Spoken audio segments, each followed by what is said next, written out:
It was the day when I was finally going home for Christmas, and my flight tickets had been already booked by me using a mobile app.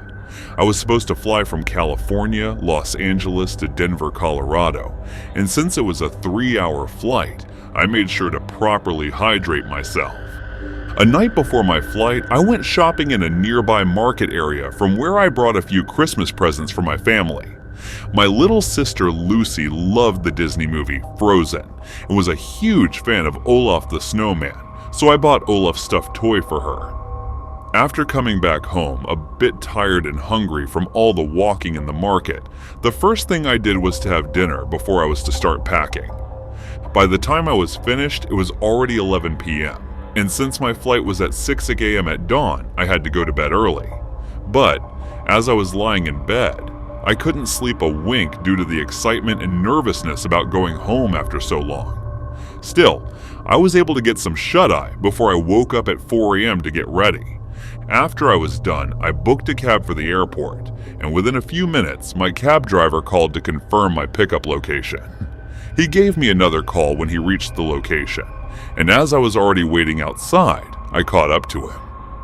Upon reaching the airport, I went through all the necessary checking and procedures before boarding the flight. As I was done, they told me to wait in the lobby, so I went ahead and found a place to sit. While I was scrolling through my phone, I heard the announcement to board the flight. As I was scrolling through my Instagram feed, I saw a post that stated that there was a virus breakout in Wuhan, China, which was spreading at an alarming rate and people were dying.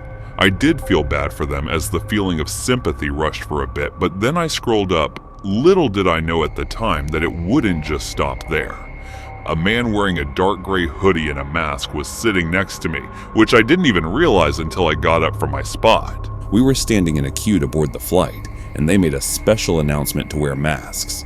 I didn't have one, so I asked an officer, "Excuse me, sir, may I know the reason for this?" He turned his head toward me and replied, "Ma'am, you might not have heard, but there's a virus outbreak across the globe and the government just made it mandatory to wear masks. We're just following the orders, please cooperate with us." That was when I remembered they were providing masks at the entrance and had sanitized our clothes and luggage as well. We boarded the plane and went to our respective seats.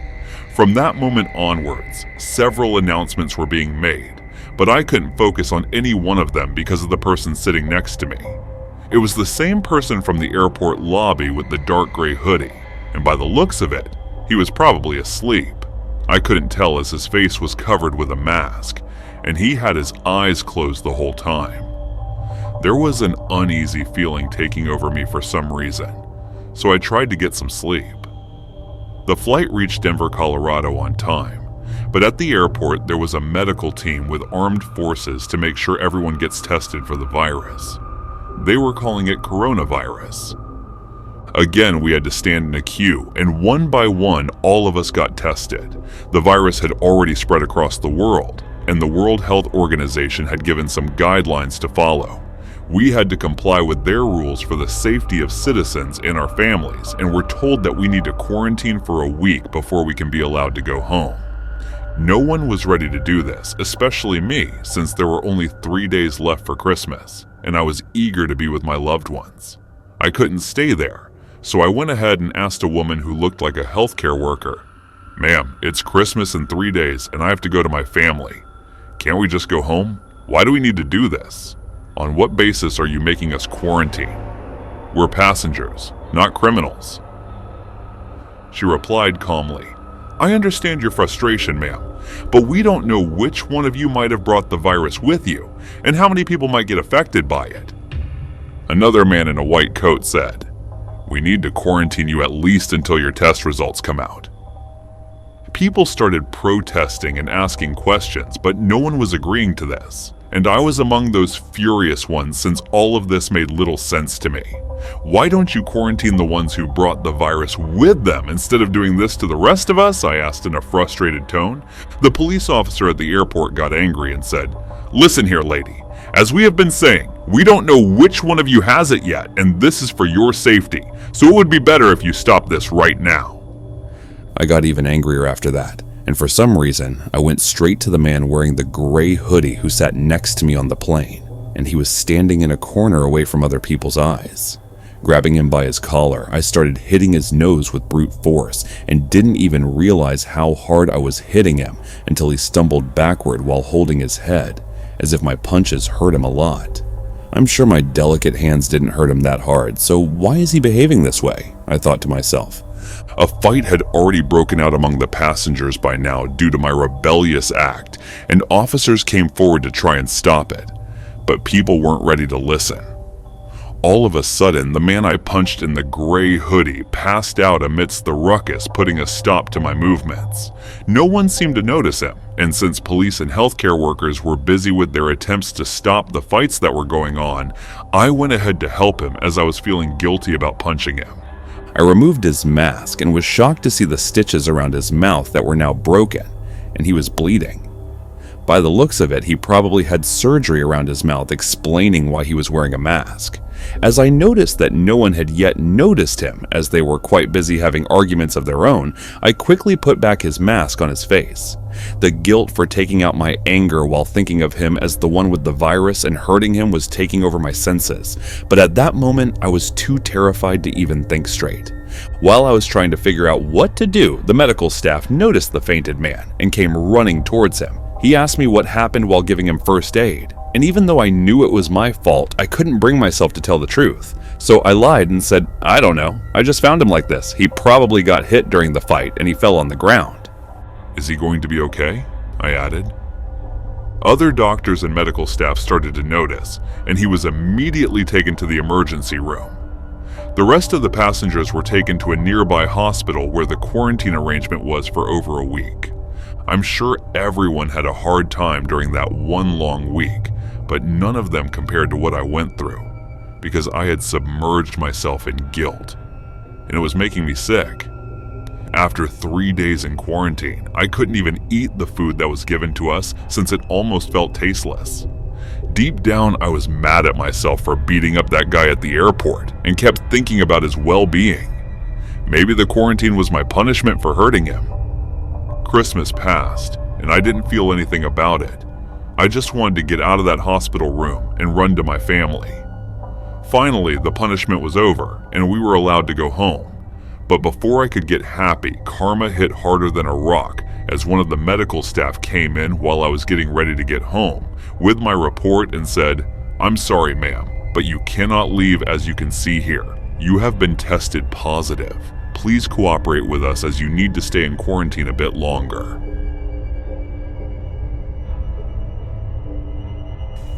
Hey guys, thanks so much for all the support. If you haven't subscribed to the channel yet, please feel free to do so. A friend and I planned a trip to Hawaii, but since the two idiots lived in different states and our work hours differed, we decided to meet directly at our destination. I'm not that big a fan of solo flying, but if I wanted to see those numbskulls, I needed to do this since it's rare for us to meet like this. The time for my flight that was to depart was from San Diego was 9:35 p.m.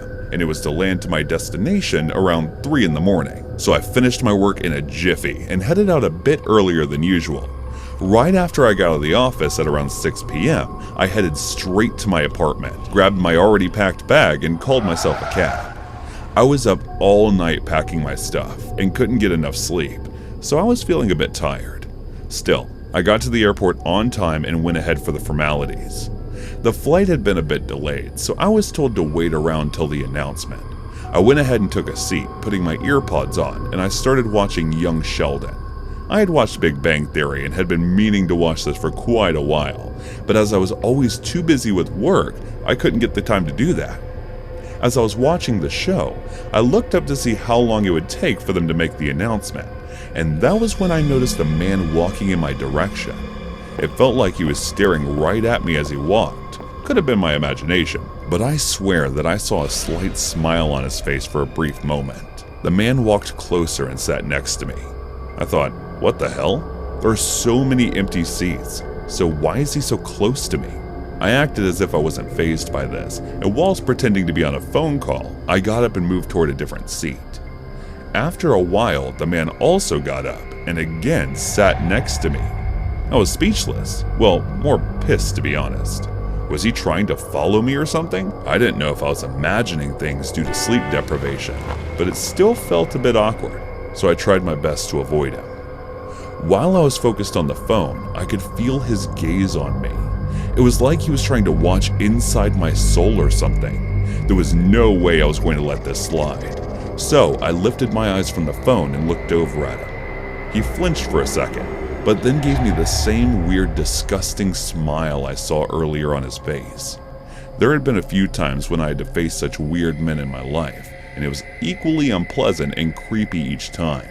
But in my opinion, every girl might have to some point. Even though I was feeling a little stuffy inside my chest and was slightly scared, I knew there were people around who would back me up if he tried to pull something, so I called him out. "Excuse me, sir, can you move a bit further for me?" The moment I said that, his expression changed. He furrowed his eyebrows and angrily stared at me. "I don't believe you own these seats, so I don't have to do as you say, and nor am I going to." What the hell? This man was creepier than I thought, so I decided not to pay him any attention and I got up. Very well then. I walked away to stand in the corner instead of sitting anywhere, and as I was walking away, I couldn't help but notice him getting exacerbated by me. Just when I thought he would take the hint that I was getting annoyed by him, he shamelessly got up and stood next to where I was standing. And trust me, at this point he was ruffling my feathers to the point where I was about to shout at him. But still, to be honest, I was feeling a little terrified as well. I mean, who wouldn't when some creepy strange man keeps following you? There was security and I could report this person, but it would only make a mess of things and I might end up missing my flight. But before I could warn him of his actions, I heard the boarding announcement, so I decided to let it be. He wouldn't possibly follow me inside the plane, right? But as I walked toward the gate that led to my flight, I noticed him following me with a hysterical smirk on his face. Now here I can tell that my blood had started to run cold thinking if he had the same destination as me. And if we were on the same flight, he could try to do something to me after landing. What would I do then? I was panicked and confused, unable to understand what to do. But as I crossed the gate, I couldn't help but turn to see if he was still behind me. He wasn't. Instead, I saw him giving a big creepy smile while standing right outside the gate while waving at me. It still gave me a weird chill down my spine, but I took a sigh of relief while thanking God that he stopped. Guess he had a different destination from me. Still, the thought that he could have been on the same flight puts the wind up. It's not like I'm implying that he had ill intentions toward me, but one could never know what malice others harbor and to what extent they are willing to go just to harm others. Thankfully, I reached Hawaii on time and met my two friends there. While I was with them enjoying myself, I forgot all about that little encounter of mine. That week was fun as we tried out multiple things together, ate different food, went to a few interesting tourist spots, and took some memorable pictures of us together. The time went by flying, and I was once again back to my same old work routine. Tonight after dinner, as I went to watch some news on the television and started turning channels, as I was doing this, I paused as one local news station was broadcasting about a group of men who were targeting women at the airport and kidnapping them. These people were involved in a large-scale sex trafficking business, and their targets were single women and gullible women at the airports. They would often work at night when these poor souls were either arriving somewhere or were about to fly off. After somehow getting their attention, the culprits would talk to them like any normal person, and when the chance arrived, they would somehow make those women pass out. Then, pretending to be their friend or family member, those monsters would take them outside and disappear with the victims. Luckily, a female FBI officer went undercover and brought this to life while risking her neck to make the mission a success. There were around 15 women and 7 men rescued after the mission, and they were all in bad shape. After getting the treatment and giving their alibi, they were sent home safely. As the news ended, I turned the TV off and leaned back on the couch. That's how I was reminded of the man at the airport. I was lucky that I was being cranky that day, or else I would have been among one of those victims. That's why one should always be aware of their surroundings and the people who approach them, because you never know what hidden motives they have that might lead you to a life-threatening situation.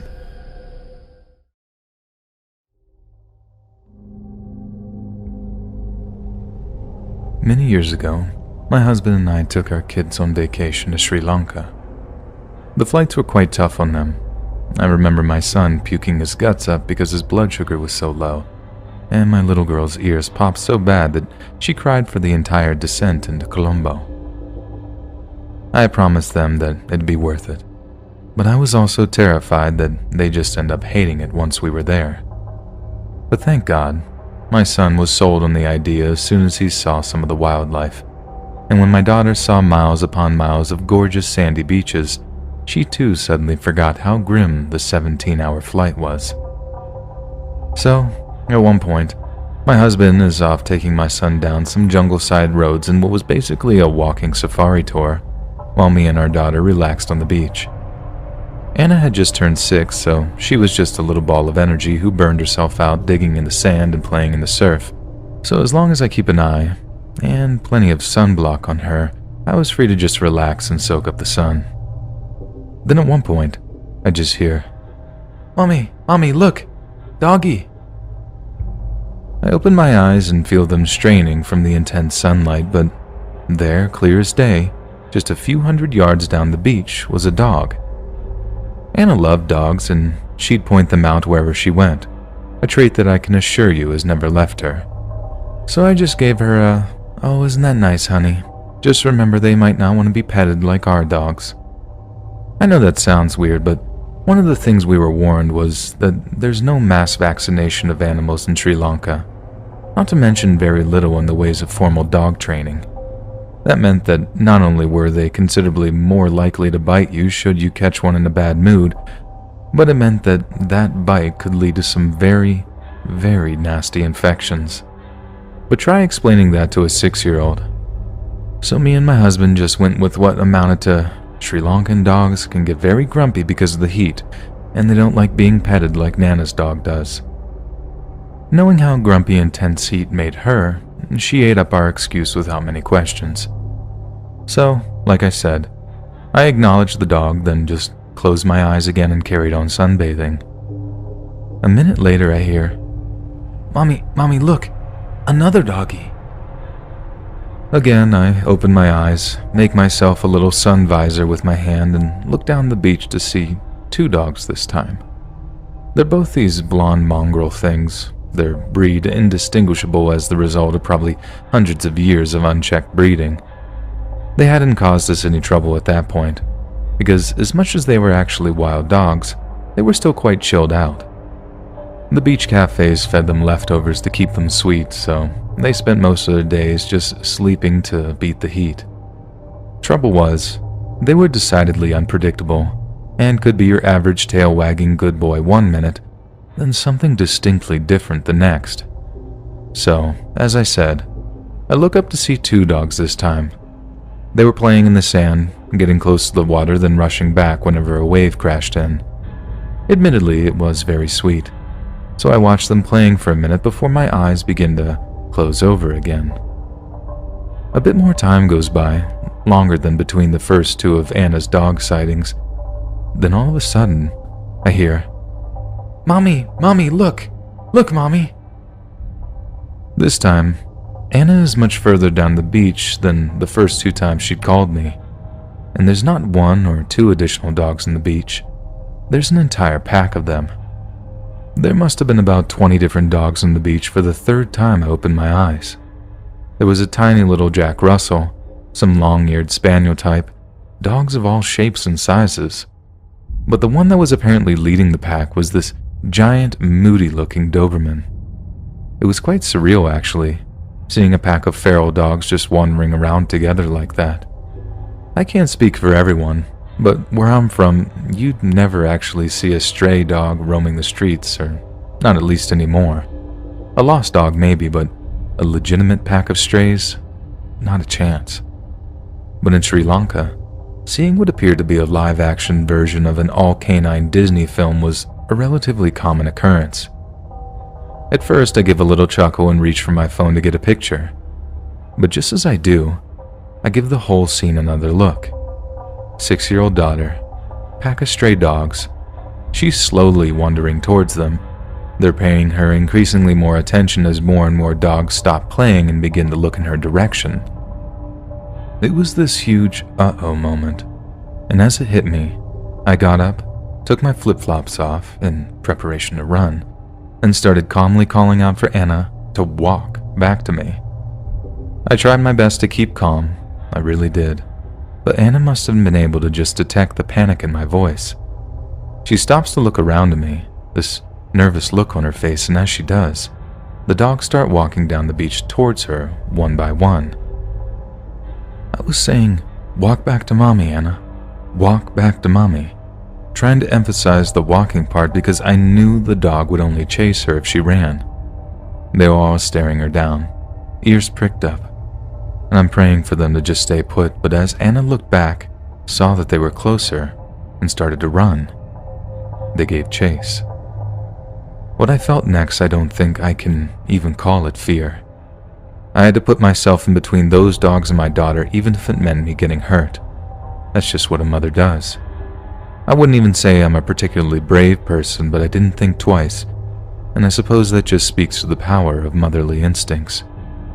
I sprint forward, position myself between Anna and the charging dogs, then begin banging my flip-flops together, screaming. I waved my arms in the air, jumped up and down, banging the flip-flops intermittently, and I must have looked like an absolute maniac, but my God, did it work. If all of those dogs just carried on rushing me, they could have taken me down in seconds, but my wild display had them literally stopping in their tracks. Or rather, once I'd managed to psych the Doberman out, the rest lost their spunk. I still remember it like it was yesterday, seeing him or her make this goofy, scared dog face before it literally skidded in the sand, turned tail, and ran away. As I turned around to comfort the now hysterical Anna, I realized that pretty much everyone that was sunbathing, chilling in beachside cafes, or swimming had emerged to watch. And I do mean watch. Not a single one of them came to check on us, and in the end, it was actually some little Sri Lankan surfer type that ran over to ask if we were okay. He was swiftly followed by the owner of the cafe we'd been visiting. He checks us over, sees that we haven't been bitten, then invites us back up to the cafe's patio. Within seconds, he presents my daughter with a huge bowl of chocolate ice cream, and the man was a genius in my mind. She went from absolutely inconsolable to gently sobbing to fine within about 15 minutes. Don't get me wrong, she was still a bit freaked out following the whole thing. Anyone would be. But we palmed her off by saying they just wanted to play.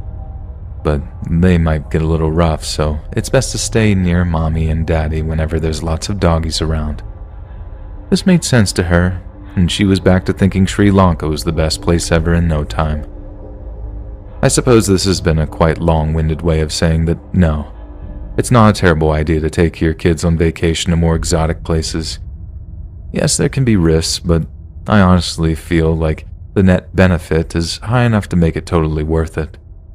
Just be sure to do your research, and remember that a seemingly harmless situation can turn into a dangerous one in a remarkably uncomfortable amount of time.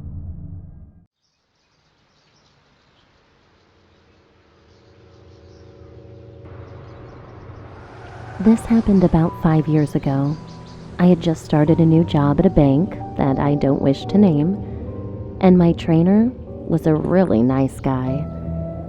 For whatever reason, the other person who was supposed to be joining me on the training, who had also gotten the same job as me, didn't actually turn up. So, it was just me and him. We got along really well. He was really funny, charming, seemed to really like me. He started to touch me gently from time to time, caressing my arms whenever I did something well, and I honestly enjoyed the attention, but I knew it was slightly inappropriate. Now at my job, we have this messenger system that we always use internally, and we were always chatting about non-work related stuff there. There was a time I was caught giggling in my cubicle, and I was worried my manager would start asking questions or check my IT history, as they can do that. It wasn't long before he asked me out, and I giddily accepted. It was only after we started having a romantic relationship that I realized how much of a creep he was. He was into BDSM pretty hardcore, stuff I have no interest in. And on our very first date, he was very explicit in telling me how he liked this kind of stuff and really wanted to try them out on me. Yeah, it was not the very best thing to say on a first date, as it was an instant turnoff. Especially when he told me that when he was younger, he liked hurting animals. He said he loved taking his father's shotgun and loved to shoot bunnies. He made it a point to say that he loves to shoot them, especially the bunny ones, because they're slower. Yeah, after that, our date didn't last very long. I faked that my crab was not that good and made my stomach upset, and I got a taxi home. When I went to the office the next day, I tried my level best to seize all conversation with him. I made a lame excuse that my manager was tracking my internet activities, and thus I have to act more professionally. He wasn't really happy with that, and that is when the stalking started. He started following me to the bathroom to try to talk to me. He would take his breaks at the same time as me, try to sit at the same table. When I was running errands around town, he would come and follow to talk to me on the way. I was getting really uncomfortable, and it was not pleasant at all. To cut the long story short, I ended up telling my manager everything, and the next day, when I got to work, he wasn't there. Turns out that I wasn't the only girl he had done this to, and the manager at the office was fed up. He was fired, and I'm really glad that I don't have to see him anymore. I hope I don't have to ever again.